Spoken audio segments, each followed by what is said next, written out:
ولقد أخذ الله ميثاق بني إسرائيل وبعثنا منهم 12 نقيبا وقال الله إني معكم لئن أقمتم الصلاة وآتيتم الزكاة وآمنتم برسلي وعزرتموهم وأقرضتم الله قرضا حسنا لأكفرن عنكم سيئاتكم ولأدخلنكم جنات تجري من تحتها الأنهار فمن كفر بعد ذلك منكم فقد ضل سواء السبيل فبما نقضهم ميثاقهم لعناهم وجعلنا قلوبهم قاسية يحرفون الكلم عن مواضعه ونسوا حظا مما ذكروا به ولا تزال تطلع على خائنة منهم إلا قليلا منهم فاعف عنهم واصفح إن الله يحب المحسنين ومن الذين قالوا إنا نصارى أخذنا ميثاقهم فنسوا حظا مما ذكروا به فأغرينا بينهم العداوة والبغضاء إلى يوم القيامة وسوف ينبئهم الله بما كانوا يصنعون يا أهل الكتاب قد جاءكم رسولنا يبين لكم كثيرا مما كنتم تخفون من الكتاب ويعفو عن كثير قد جاءكم من الله نور وكتاب مبين يهدي به الله من اتبع رضوانه سبل السلام ويخرجهم من الظلمات إلى النور بإذنه ويهديهم إلى صراط مستقيم لقد كفر الذين قالوا إن الله هو المسيح ابن مريم قل فمن يملك من الله شيئا إن أراد أن يهلك المسيح ابن مريم وأمه ومن في الأرض جميعا ولله ملك السماوات والأرض وما بينهما يخلق ما يشاء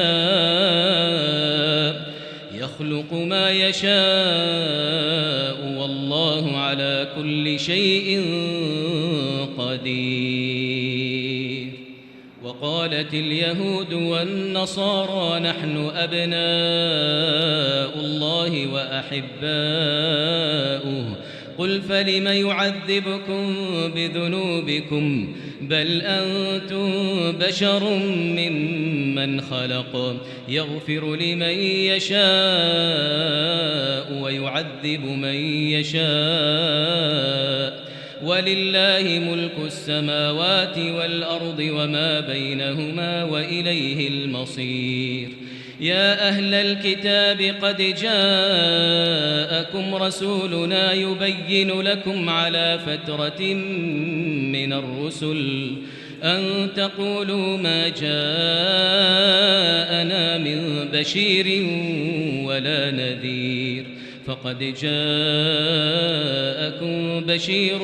ونذير والله على كل شيء قدير وإذ قال موسى لقومه يا قوم اذكروا نعمة الله عليكم إذ جعل فيكم أنبياء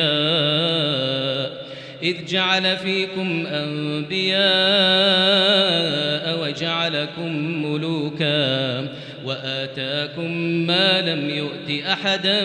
من العالمين يا قوم ادخلوا الأرض المقدسة التي كتب الله لكم ولا ترتدوا على أدباركم فتنقلبوا خاسرين قالوا يا موسى إن فيها قوما جبارين وإنا لن ندخلها حتى يخرجوا منها فإن يخرجوا منها فإنا داخلون قال رجلان من الذين يخافون أنعم الله عليهم ادخلوا عليهم الباب فإذا دخلتموه فإنكم غالبون وعلى الله فتوكلوا إن كنتم مؤمنين قالوا يا موسى إنا لن ندخلها أبدا ما داموا فيها فاذهب أنت وربك فقاتلا إنا هاهنا قاعدون قال رب إني لا أملك إلا نفسي وأخي فافرق بيننا وبين القوم الفاسقين قال فإنها محرمة عليهم 40 سنة يتيهون في الأرض فلا تأس على القوم الفاسقين واتل عليهم نبأ ابني آدم بالحق إذ قربا قربانا فتقبل من أحدهما ولم يتقبل من الآخر قال لأقتلنك قال إنما يتقبل الله من المتقين لئن بسطت إلي يدك لتقتلني ما أنا بباسط يدي إليك لأقتلك إني أخاف الله رب العالمين إني أريد أن تبوء بإثمي وإثمك فتكون من أصحاب النار وذلك جزاء الظالمين فطوعت له نفسه قتل أخيه فقتله فأصبح من الخاسرين فبعث الله غرابا يبحث في الأرض ليريه كيف يواري سوءة أخيه قال يا ويلتى أعجزت أن أكون مثل هذا الغراب فأواري سوءة أخي فأصبح من النادمين من أجل ذلك كتبنا على بني إسرائيل أنه من قتل نفسا بغير نفس أو فساد في الأرض فكأنما قتل الناس جميعا ومن أحياها فكأنما أحيا الناس جميعا ولقد جاءتهم رسلنا بالبينات ثم إن كثيرا منهم بعد ذلك في الأرض لمسرفون إنما جزاء الذين يحاربون الله ورسوله ويسعون في الأرض فسادا أن يقتلوا أو يصلبوا